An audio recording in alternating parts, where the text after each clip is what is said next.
Hello, my name's Amy and welcome to the Voice Podcast. On this episode we'll listen to an Instaviews with Keighley Douglas talking about kids' Black history on YouTube.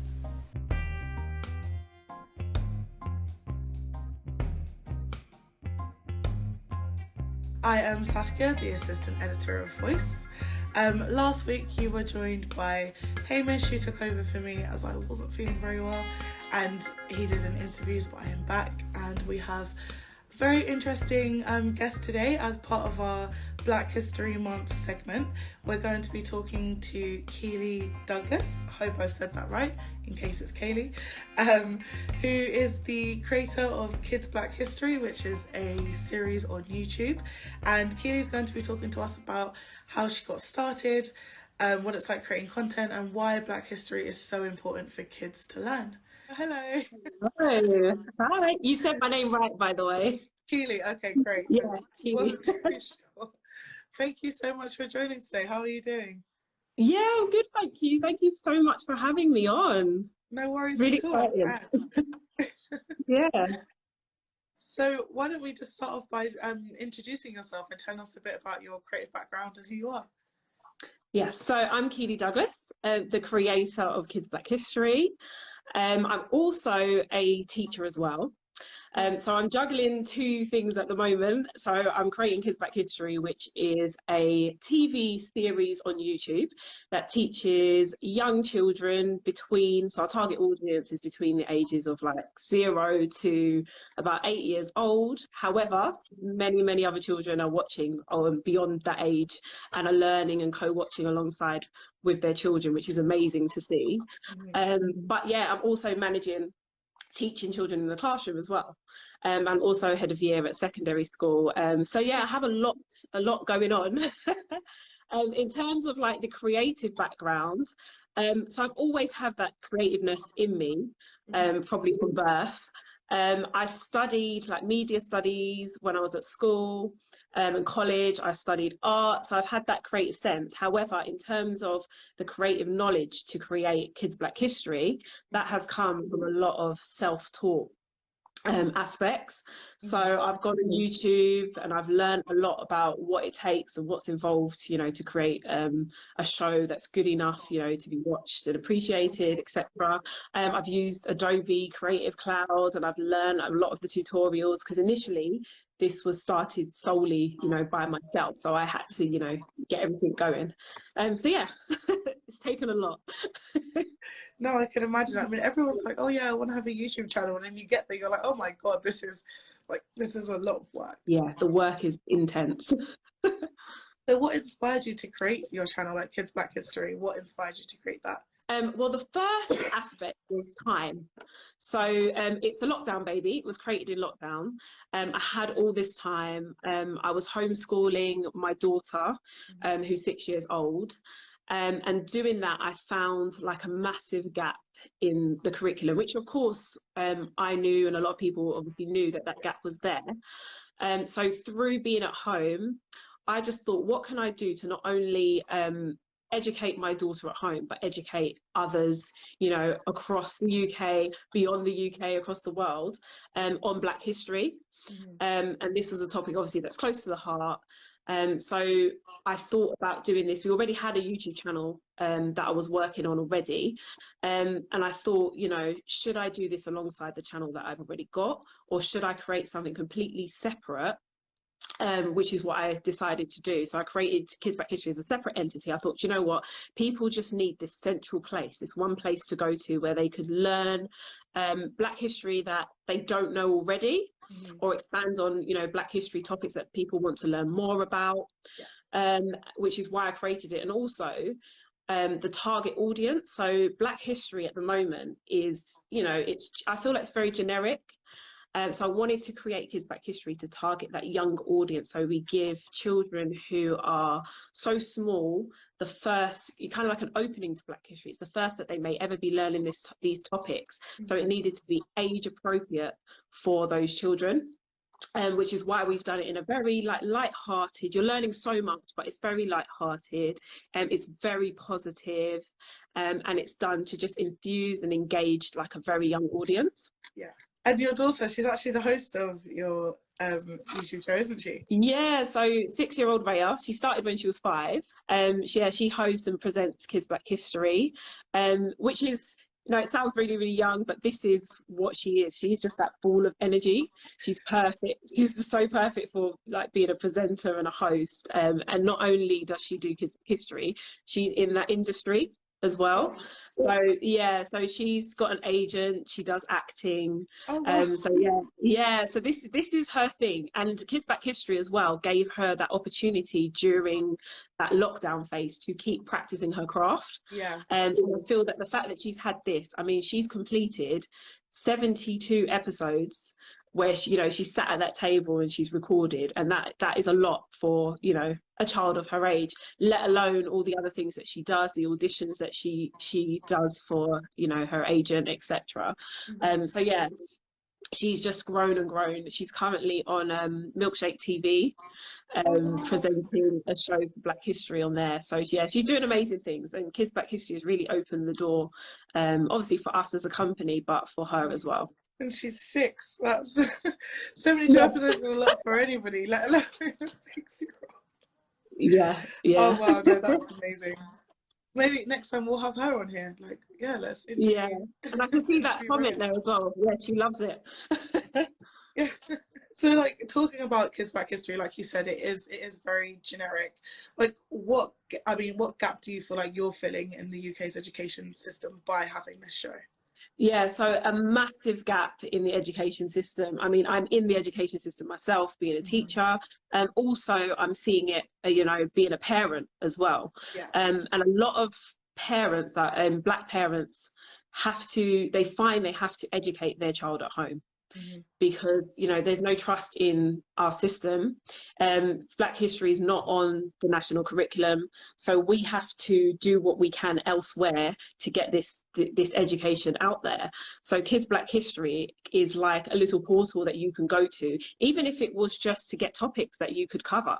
And I think what's important for schools to realise is that Black history can be spread across the curriculum and be integrated into curriculum subjects.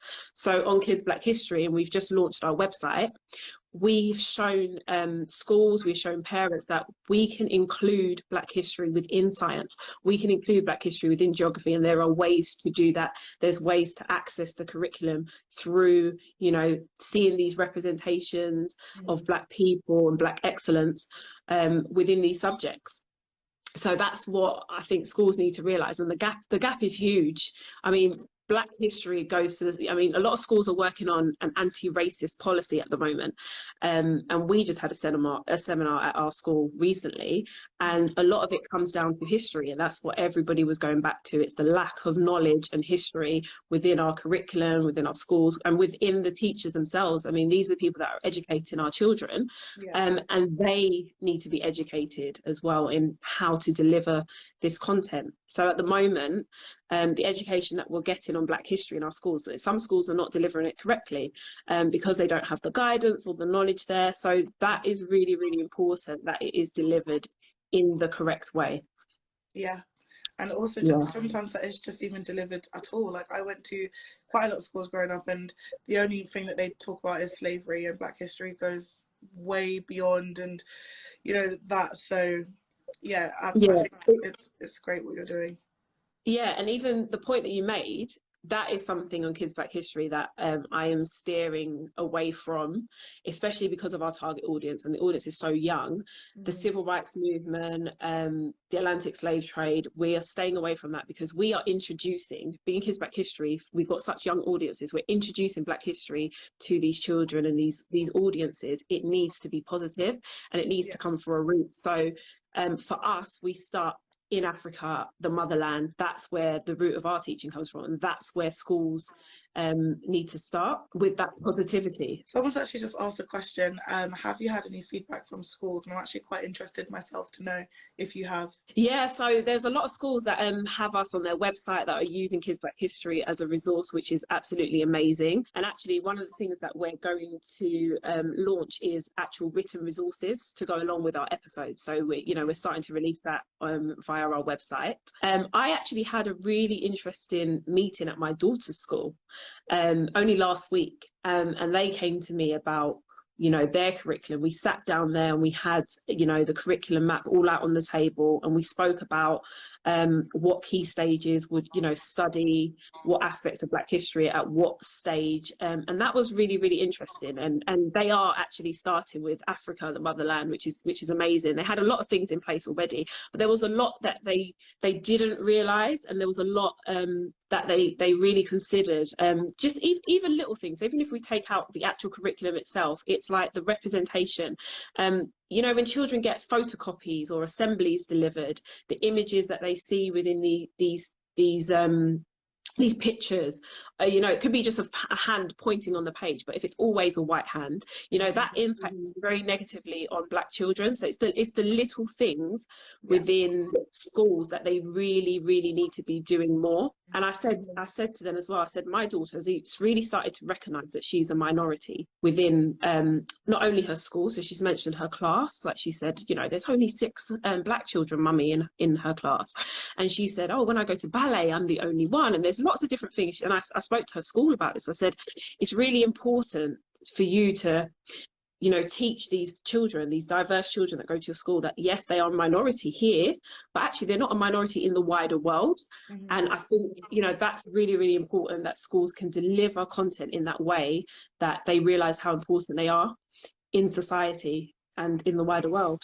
Yeah, absolutely. And I think it's really amazing that, like, you know, even if it's just your daughter's school to start with, that they're bringing you in, they're sitting you down, talking to you about it, they're asking, you know, for your advice, your opinion, like what you're doing is making an impact, and it's already starting to enact some change. So yeah, I mean, let me just say, it's not easy. And even though I'm talking to you about it, it sounds very simple. I mean, that conversation came from actually a negative experience with Black History Month. And my daughter misinterpreted some information that they were delivering, and I had to go to the school and actually just have a meeting about that. And then we had these conversations. So even still, even when we're pushing for this, sometimes it's not easy to get through the door. Yeah. And we have to work really, really hard, you know, to get our message across and, you know, what we're trying to achieve. That's just like our story in general, really, isn't it? Like, that's sadly. Yeah.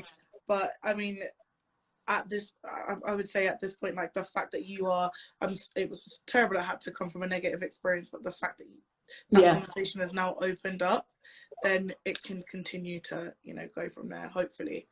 Yes, definitely. Yeah, let's hope they don't just stop at Black History Month and continue that throughout, you know, because even when it comes to English, it's always, you know, like white authors and the books that we study, there's so, like you said, there's room for it to spread throughout the whole curriculum and all different subjects. So I really hope that they are starting to listen. Yeah, exactly. Yeah. So talking about Black History Month then, what does Black History Month mean to you? Yeah, so Black History Month is really, really interesting, because you can see there's positive elements to Black History Month, and then there are the kind of cons as well. So I think the positive side of Black History Month is it's a platform, it's an opportunity for, you know, Black creators to get noticed, you know, people of Black origin to be appreciated, to be acknowledged, and it's almost like a limelight on what they do. And there's you know, so much happened this Black History Month, you know, on television. You're starting to see more, and you're starting to see the effort that the media are making. So it's good, and there's a lot of programs out there that, you know, we're able to see during Black History Month, which is brilliant. That's great. However, there is a limitation, because it is Black History Month. You know, it is just October, and I think that limitation kind of separates Black history from history, and Black history is just history.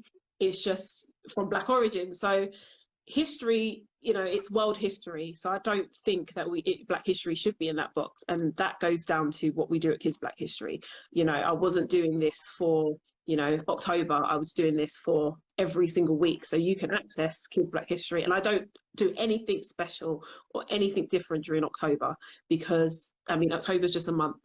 It is literally just a month. This is what's being acknowledged in the UK. But our history is, you know, every day. So yeah, I can see the positive sides to it, from where we've come from. You know, it's been an opportunity, but I think where we are now, I think it's time to get out of that box of Black History Month and open it up and make this, you know, a worldwide, everyday occurrence. There is no history about Black history So Exactly. so yeah. Exactly that. I always go, it's the same with any kind of like calendar kind of event, like, oh, a month for this or a day for this. I'm like, it just needs to be interconnected with everyday lives, because there's whatever kind of person it is, they're dealing with it, you know, all the time. So no, I Yeah, completely agree with we're you. celebrating. We celebrate every day. So like you've already said, you are a teacher, you also have a different YouTube channel, then you've got Kids Black History. How do you Mhm. kind of juggle? I don't even want to say juggle because you seem like you're doing fine, but how do you kind of navigate content creating and then your everyday teaching life as well? Okay, this is kind of what people do not see. It is not easy at all. Like juggling, and I'm working as a teacher full time still. Mm-hmm. Obviously, the end goal is to dedicate my entire time to Kids Black History. At the moment, I'm juggling the both, and I'm working. As I said, I've got another channel, so it is intense, and people don't realise how much work goes into juggling just Kids Black History alone. I mean, the planning, we're delivering Kids Black History every single week. So there's episode 4 o'clock on Wednesdays on YouTube. So the turnaround is very, very quick in terms of planning the episodes. So writing the script, that takes a lot of time, checking it over, getting that to the editors. When you get the content back, it's checking over the edits, getting that sent back if any changes need to be done. I mean, and this is all within a very short time frame. Getting everything uploaded. So you've got the logistics of just the upload of the actual content, and then there's everything else, like the business side of like managing Kids Black History. There's a lot that goes into it, whether it's pitching to companies and collaborating. The amount of emails that I get just on a day-to-day is intense. So at the moment it's like go to work and then come home and work again, and the laptop is just out until sleep. I think I get about, on average, 5 hours sleep if I'm lucky, per day. So I'm actually enjoying this week at the moment because it's half term, but Yes. it's an opportunity for me to work harder on Kids Black History and have more time. So I'm still not really sleeping because I'm here working.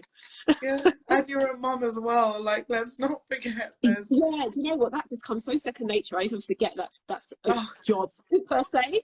And yeah, even Raiyah, my daughter herself, I'm juggling a lot with her activities. I mean, even her being with the agency that she's with, she might get an audition come in and we have to, rehearse it and go through scripts and things like that. But at the same time, we've got to record at home, and yeah, we've got a lot going on. Life is so busy.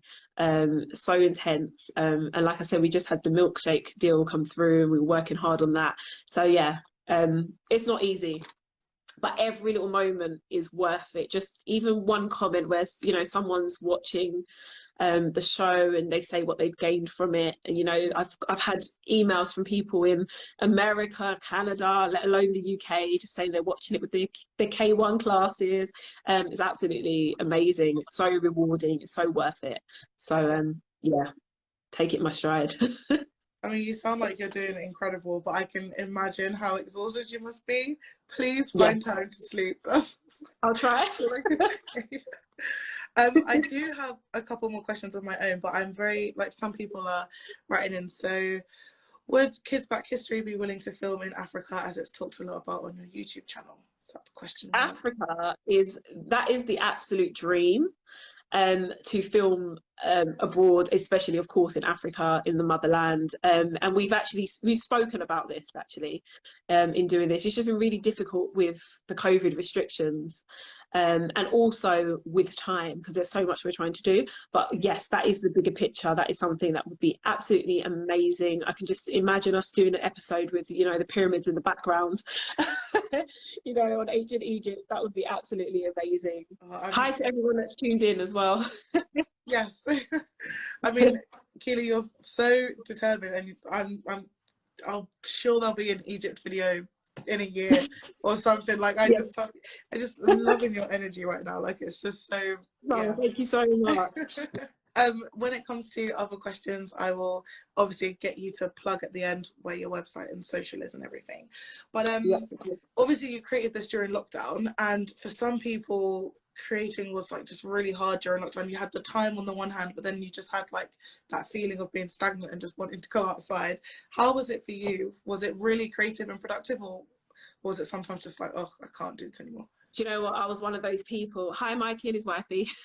I was one of those people that loved the lockdown. Like, that was my time. I think everything was just a bit intense just at work, and just routines. So I actually had time with my child. That was amazing to actually just have a lot of time with her and just take her almost like a time out. So I had a moment of that time out, and I had a lot of thinking time during lockdown.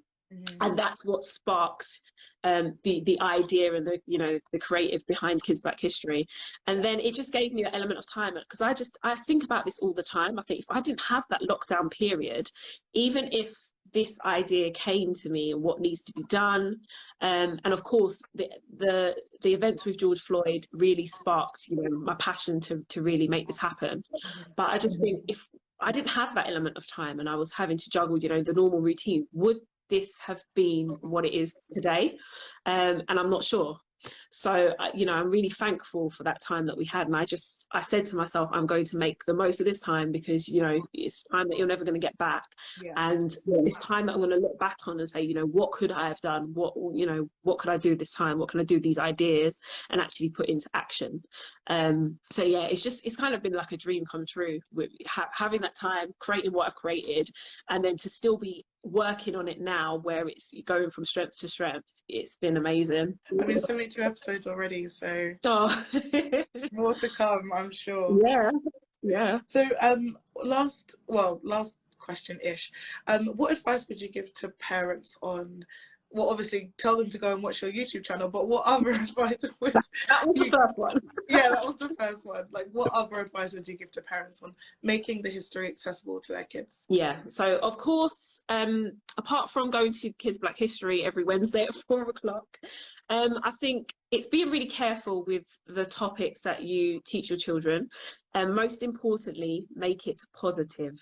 Make it 100% positive, because the elements that you might get from elsewhere, from the media, from school, sometimes it's not done correctly. So I think when you're at home and you are picking and selecting the right education in Black history for your child, make sure it's positive Black history. Start with celebratory achievements of Black people, of Black events, of Africa, the motherland. That was my next thing. Start with the motherland. It is the root of everything. Do everything before civil rights, before slavery. Make that your absolute root. And also I think with children, I think it's nice to have like an element of surprise with your children. Like, did you know, especially, a lot of these children have already got their ideas already from what they see around them. So for them, finding out that, a Black inventor has, created something, it's almost like, oh, wow, I didn't know that. And I think that makes it fun, which is another key thing to do when you're teaching Black history. Don't make it a chore, don't make it like, oh, you just need to know this, like a lesson. Make it fun. And that's part of why we do Kids Black History in the way we do, which would make it a fun, entertaining show, to the point where you don't realize that you're actually learning something. You're getting valuable information here, because you're just enjoying it and you're laughing and you're finding bits funny, and you're gaining all this knowledge. So yeah, those are my main key points. Fun, entertainment, surprise, the motherland, positive. Those are the key things. And then, so final question, I promise, it's just so much fun talking to you. What advice then would you give to those who want to make successful content on YouTube? Okay, so yeah, YouTube is a tough one. I think it's, out of all the platforms, I think YouTube is almost the hardest one to kind of grow at a quick rate with. But why I say it's hard is because it's consistency. With YouTube, you have to be so consistent with the content. So I think having a schedule for what you're going to put out is really, really important. And being consistent in terms of the content that you're going to put out there, the dates that you're going to release it. So for us, we do the exact same day and time every single week. Even better if you can produce content multiple times a week. You know, the more content you have on YouTube, the better it is with your algorithm. So I think that helps. But yeah, also having just quality content for YouTube. I think if you look at YouTube now from where it used to be, you know, it's people at home, but they're making these amazing videos, you know, that look like things that could be on television. And a lot of people are watching YouTube more than they're even watching TV.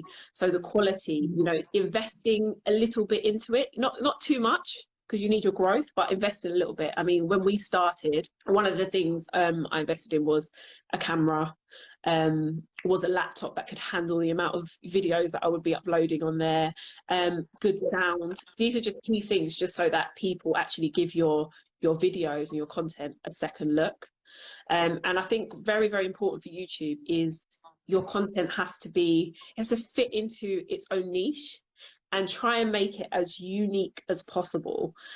So, for example, with our channel, Black History, you know, it's something that other people have touched on, but our target audience is one specific audience, and we've done it in a completely different way than it's been done before. So I think it could be a topic that is well known, but do it in a different way to what you are typically seeing on the platform, and you will excel with consistency. It will happen, but give YouTube time.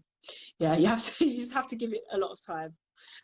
So, I mean, yeah, definitely invest, because you put so much work into it. You don't want someone to just kind of like click it for a second and then just, you know, look away.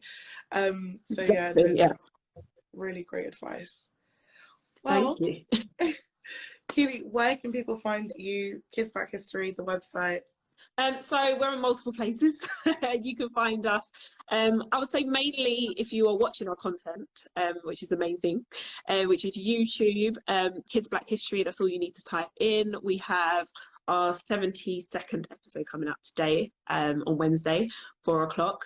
So you can rewatch all the episodes there. We've got playlists of, you know, different curriculum content where you can watch it. If you wanted to watch all our science videos, all our geography videos, etc., you can all watch it there.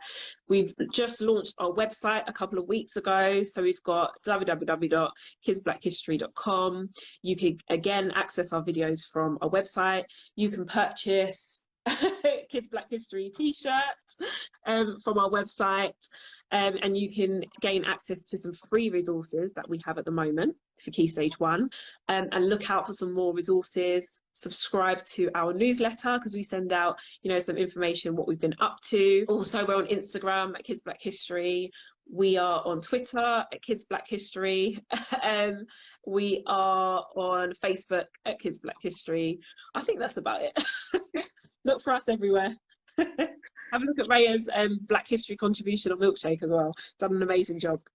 Yes, she's adorable as well. So yes, go and have a look. Yeah. Oh, Keighley, well, it was lovely to speak to you, and thank you so much for joining. And yeah, everybody, thank you for watching. Any other questions, go to Kids Black History on any platform and direct them to Keighley. Yes, thank you so much, Saskia. No problem at all. Take care and good luck.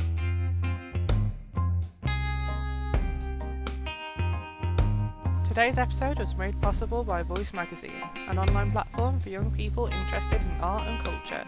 You can read Voice over at voicemag.uk and find it on Twitter, Instagram and Facebook as Voicemag UK. The Voice contributors are also on Instagram over at voice.extra. If you're looking for another podcast to listen to, the contributors release the Voice Extra podcast every Saturday, where they talk about the pieces they've produced and the culture they've been enjoying.